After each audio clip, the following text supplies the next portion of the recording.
What's up, everybody? Welcome to Podcast Now. I'm Alex, and in this video, I want to talk about Astrobot sales yet again. Only this time, thank the Lord above, we finally get U.S. data, right? We've gotten the U.K. stuff, we've gotten digital only, we've gotten physical only, we got Japan sales, we got everywhere, but at least for me, right at home, right in the U.S. of A. So we got two different charts to talk about: where Astro ranks just in September, and then where Astro ranks in the entire year. And I'll show it to you. We'll talk about it, and we'll go from there. Okay, so Astro debuted at number 2 on the September chart. So you can look at the whole thing. Number 1 being EA Sports, the soccer, right? Astro number 2, Madden at number 3, Legend of Zelda, which was also a new thing. I mean, it's honestly very good charts in general. It tells you where it was previously, or if it's just a brand new game, right? So Astro actually beat the Legend of Zelda Echoes of Wisdom as both of them being new releases. Same thing for NBA, same thing for NHL,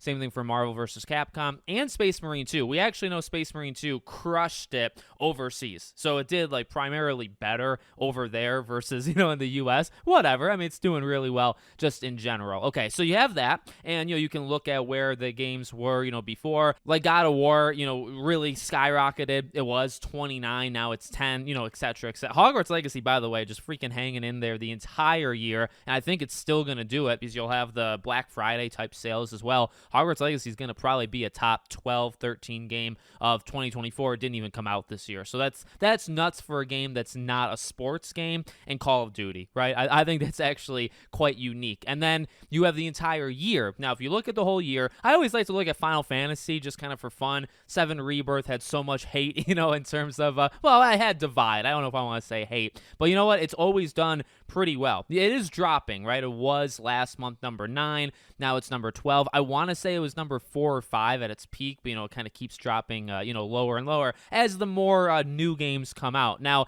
that kind of leads me to what I want to talk about, right? So you look at the chart, Astro's not in there, right? See the top 20, Persona 3 is number 20, Suicide Squad number 18, and you don't see Astro. Astro is 25. Now, I don't actually look at that as bad, at all.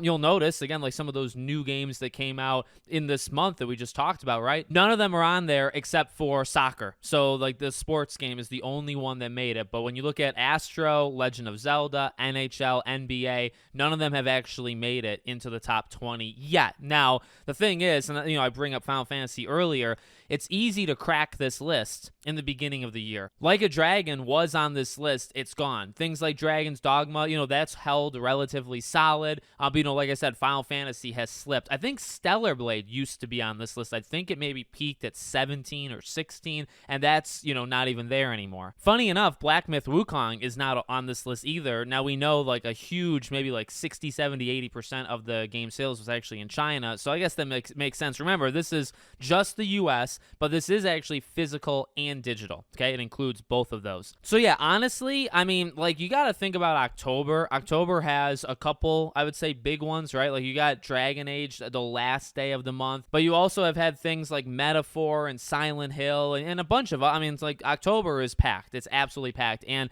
I personally imagine some of the bottom, groupings, I guess, of games are probably going to drop out of the list.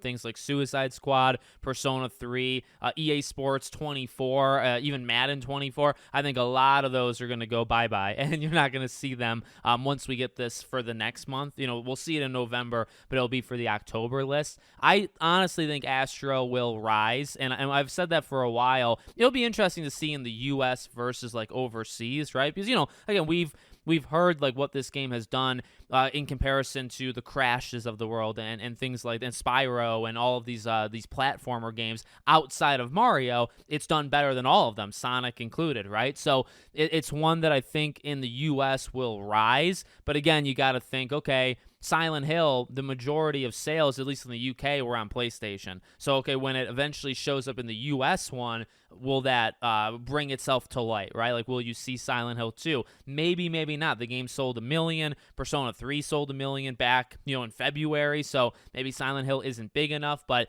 what about a game like Metaphor? That did it actually even faster. Again, a Dragon Age. I think Dragon Age is probably going to get 4, 5, 6, 7 million units. That should, bring it maybe into the top, 12 or 15, on this list. So, Astro is probably going to have competition, but I wouldn't be surprised if October helps it, even though it's packed. I mean, I still think people are going to get it later down the line. And then November. I think November is where you're going to see like a lot of these games probably pop off, and it's the last chance for these games, for like the holiday season. That's why I say a game like Hogwarts, like don't be shocked if Hogwarts stays. It's number 11 in the all-time for like the entire year. It might drop because of all the new releases, but I think it probably stays in the top 15 because you'll have the Black Friday stuff, right? And I think that'll help all sorts of games, but also Astro specifically, right? Because you'll have a lot of people for the Christmas period and all that jazz. So I honestly think it's doing really well. Harder to crack the top 20 when there's many more games to come out versus in the beginning of the year when you had, not a lot of competition. And these games have had the majority of the year. These games have had 9 months to build up their ranking in that chart. Astros had 1 month, right? The beginning of September on.